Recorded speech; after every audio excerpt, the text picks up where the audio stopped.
My girlfriend said, "Champagne toast to us."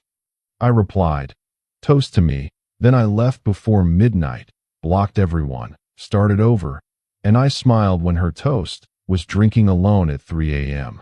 Hey Reddit. Champagne toast to us, baby. To our future together. I looked at Madison across the crowded rooftop venue, crystal flute raised high, her smile brilliant under the string lights. Everyone was watching. Her friends, my supposed friends, all waiting for my response. I lifted my glass. Toast to me. The music didn't stop, but everything else did. Her smile fractured like dropped porcelain. I drained my champagne, set the glass on the nearest table, and walked toward the elevator. It was 11:47 p.m. on New Year's Eve. I left my girlfriend, my friend group, and my old life on that rooftop. By 12:01 a.m., I had blocked every single person who'd been at that party. I'm 36. Madison and I had been together for 3 years, living together for 1. This was supposed to be our celebration, our moment, the night she'd been planning for weeks. Instead, it became the night I chose myself. You're probably wondering what kind of person does that. What kind of guy humiliates his girlfriend in front of everyone and ghosts an entire social circle without explanation? Let me tell you about the 6 months leading up to that champagne toast. It started small, the way these things always do. Madison worked in marketing for a tech startup. Decent job, long hours, lots of networking events. I run my own consulting business, mostly remote work, flexible schedule. For the first 2 years, we balanced each other perfectly. She was social and energetic. I was steady and grounded. People called us couple goals. Then Trevor joined her company.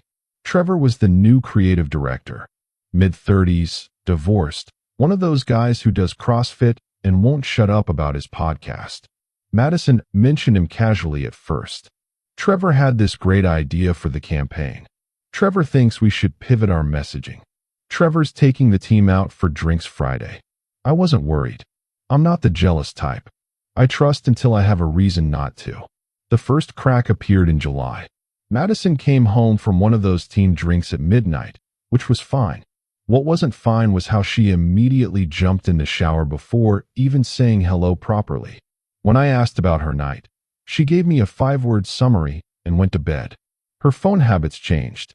She'd always been glued to her device for work, but now she angled it away from me.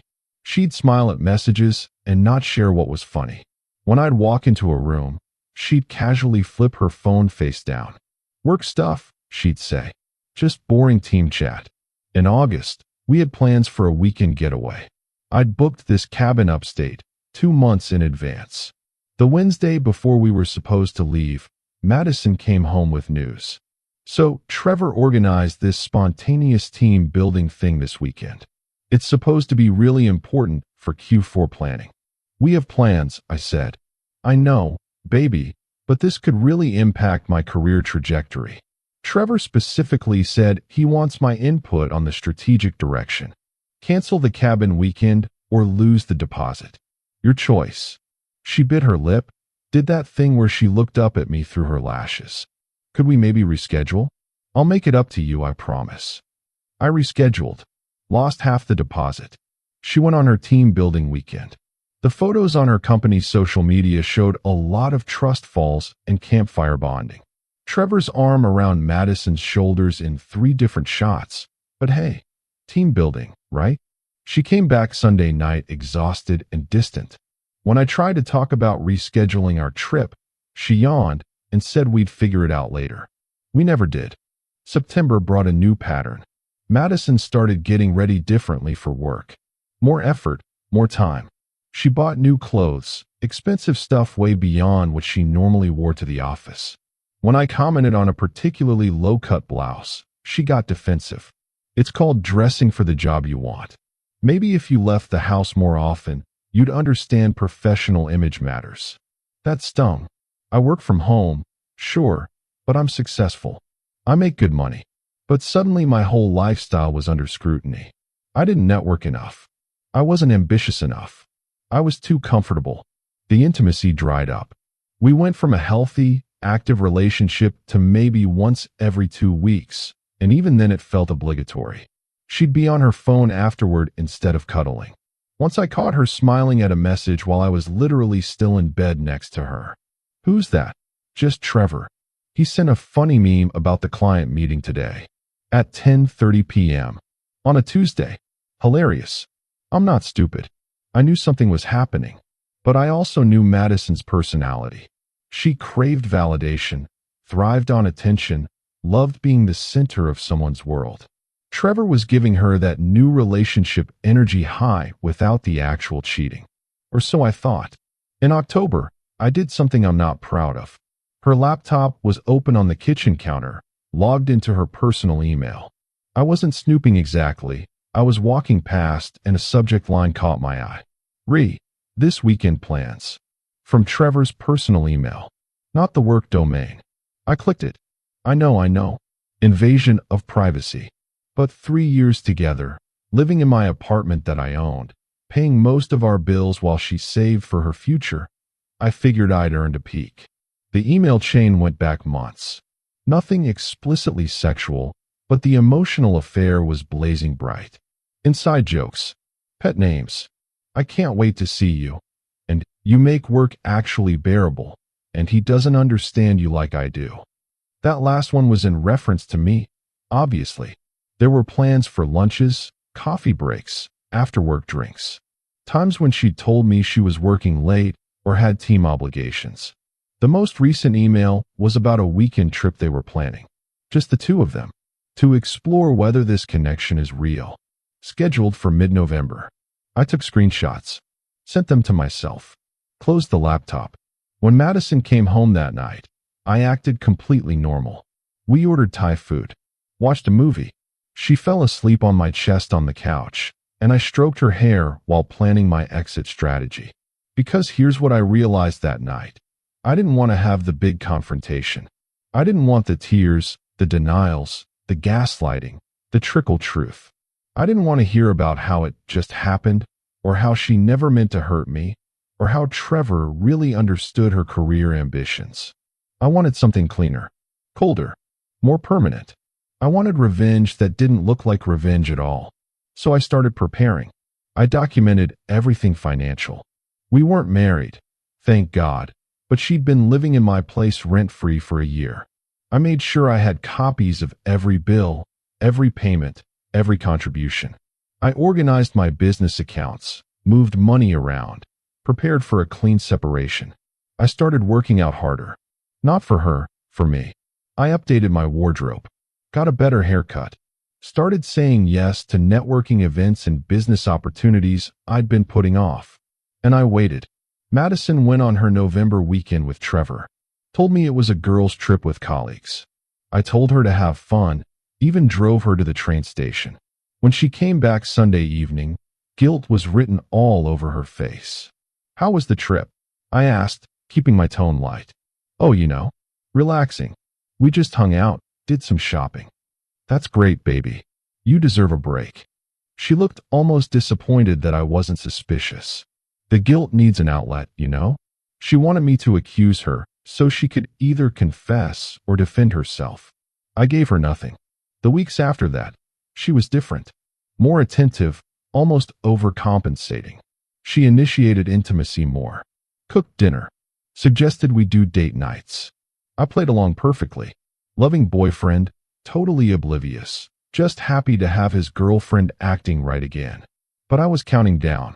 In early December, Madison started talking about New Year's Eve. She wanted to throw a party. A big one. Rooftop venue. Open bar. All our friends and her colleagues. A celebration of us, she said. A way to show everyone how strong our relationship was as we headed into the new year. She wanted to make a toast at midnight. In front of everyone. About our future together. I told her it was a beautiful idea.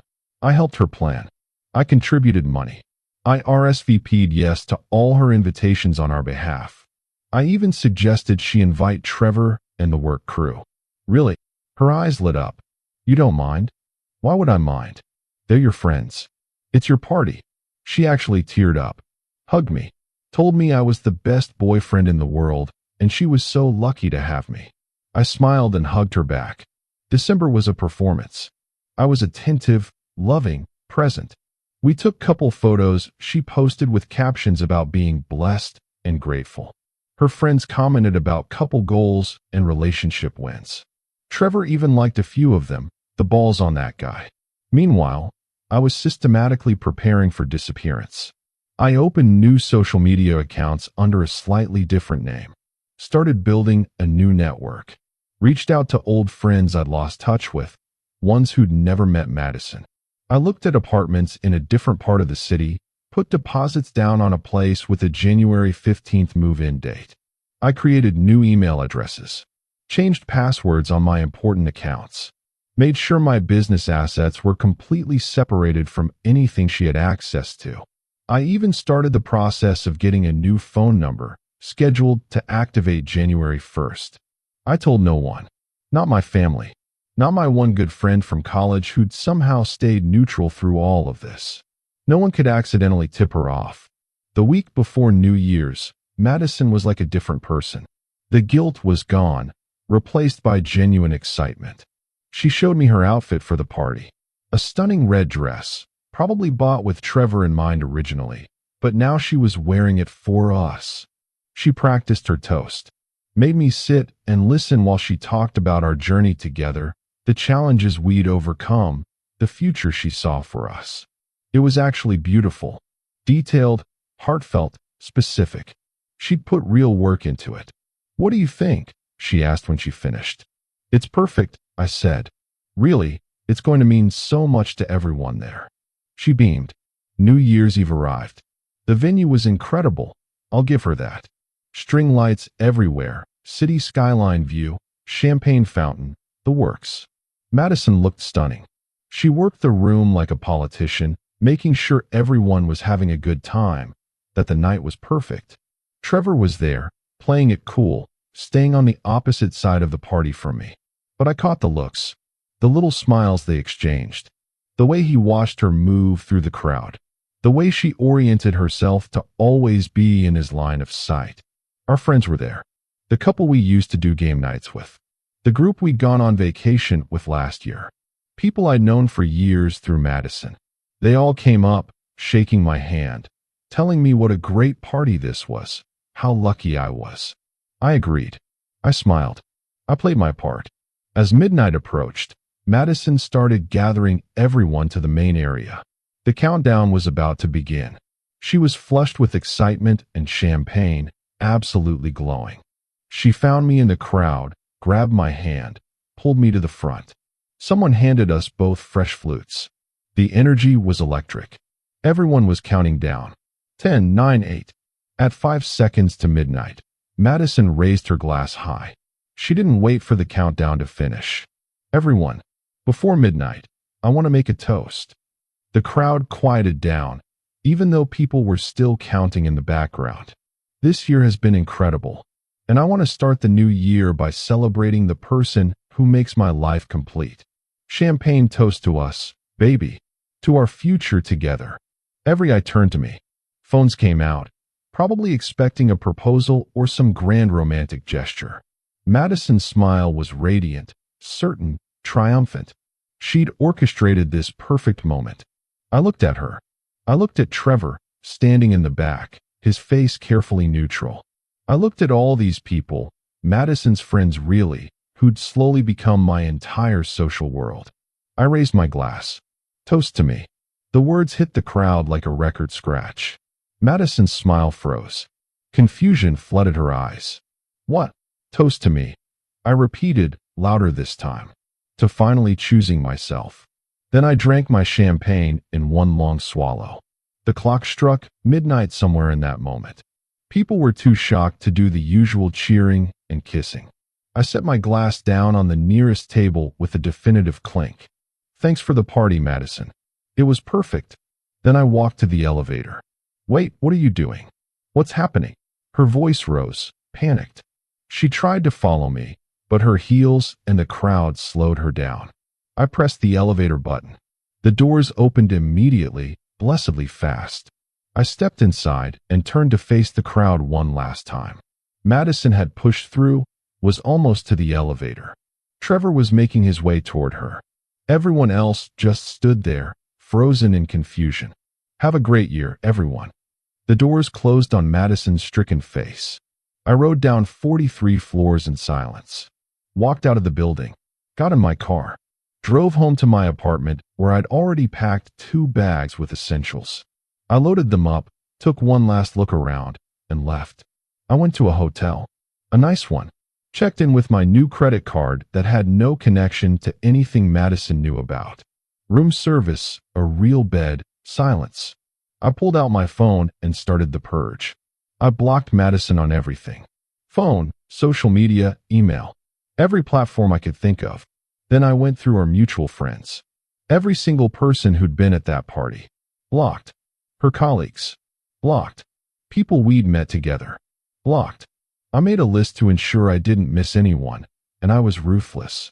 Trevor I left unblocked on one platform, Instagram. I wanted him to see what came next. At 12:47 a.m., my phone started buzzing with calls from unknown numbers. She was using other people's phones to try to reach me. I turned it off. I'd be getting my new number activated in a few days anyway. I spent New Year's Day in that hotel room, ordering food, watching movies, enjoying the silence. No drama, no explanations, no fighting, just peace. On January 2nd, I went to my new apartment and met the movers I'd hired. They cleared out my stuff from the old place while Madison was at work. I left her a note on the counter. Lease is in your name now. I paid through January. After that, you're on your own. Don't contact me. I also left printouts of those email screenshots, highlighted for maximum impact, just so she knew that I knew, that this wasn't impulsive or crazy, that I'd made a choice with full information. I heard through a source later, someone who wasn't at the party and didn't get blocked, that Madison came home to find the apartment half empty and had a complete breakdown. She called out of work for a week. She tried every possible way to reach me. She even showed up at my business address, but I'd already updated my clients about a new office location that didn't exist yet. Everything was still remote. I'd disappeared completely. What she didn't know was that I was watching. Not obsessively, just periodically. I'd created a fake Instagram account, generic username, no posts, no followers. Just a burner to observe. Madison's social media in the first week was a masterclass in damage control. She posted vague stories about toxic people and knowing your worth and choosing yourself. Her friends rallied in the comments. The narrative became that I'd abandoned her without explanation, probably had mental health issues, maybe was having an affair. Trevor started appearing in her posts more frequently. Supportive friend. Shoulder to cry on. By mid-January, they were openly hanging out. Dinners. Coffee dates. Walks in the park. The comments were all, "You deserve happiness," and "He's so good to you." They made it official in February. Relationship announcement. Cute couple photo. Same red dress from New Year's, different man beside her. The comments were congratulatory. No one seemed to remember that suspicious overlap, or if they did, they kept quiet about it. I didn't care. I was busy building my new life. I reconnected with my college friend, Derek, who'd stayed neutral. Over beers, I told him everything. He wasn't surprised. "Dude, I tried to tell you last summer something was off. You seemed happy though, so I didn't push. I was comfortable. There's a difference. So what now? Now I build something better." And I did. I threw myself into my business with new energy. Without the emotional drain of a deteriorating relationship, I was sharper, more creative, more productive. I landed 3 major clients in January alone. I networked genuinely, not because Madison was pushing me to, but because I wanted to. I started dating casually. Nothing serious, just meeting people, having fun, remembering what it felt like to be chosen enthusiastically instead of settled for. I was honest about what I wanted, connection without immediate commitment, while I rebuilt myself. I got therapy. Yeah, therapy. Because disappearing on everyone like that isn't exactly normal behavior, even if it felt justified. My therapist helped me understand that I'd been emotionally checked out for months before that final act. That the cold exit was protective, a way to avoid the pain of confrontation. You wanted control, she said during one session. After months of feeling out of control in your relationship, you took it all back in one dramatic moment. She wasn't wrong. By March, I was in a good place. Great, even. New apartment I actually loved. Business thriving. Social life rebuilding with genuine people. I was running again, something I'd given up when Madison said my morning runs were selfish because they cut into our time together. That's when I checked in on Madison's social media one last time. The posts had changed. The happy couple content with Trevor had slowed down. There were more solo shots, more quotes about self-love and healing. Then, in late March, all photos of Trevor disappeared from her feed. Not deleted, just archived maybe. The relationship status went back to single. I shouldn't have cared, but I was curious. Through Derek, who knew someone, I heard the story. Apparently, Trevor did to Madison exactly what she'd done to his ex-wife. Started getting distant around February.